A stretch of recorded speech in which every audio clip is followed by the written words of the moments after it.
వాదల్లా, అల్లా వాగ్దానం చేస్తున్నాడు, ఆమను మిన్కుం వ అమిలు సాలిహాతి, ఎవరైతే ఆమను విశ్వసించారో మరియు వ అమిలు సాలిహాతి మంచి పనులు చేశారో వారితో అల్లా వాగ్దానం చేస్తున్నాడు, యాబుదూనని లా యుష్రికూన బి షైయా, వారు ఏం చేస్తారు? నన్నే ఆరాధిస్తారు, షిర్క్ అనేది చేయరు. ఇది చాలా ముఖ్యమైనటువంటి అంశం. మనం భూమికి వారసులం అవ్వాలి, మనము శాంతి భద్రతతో జీవితం గడపాలి.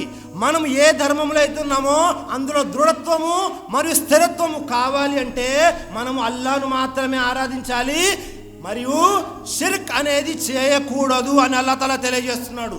ఎప్పుడైనా గమనించామో మనము కేవలం అల్లాను ఆరాధించి మంచి పనులు చేసుకుంటూ ఉంటే అల్లాహ్ మనల్ని భూమికి వారసులుగా చేస్తాడు అన్న విషయం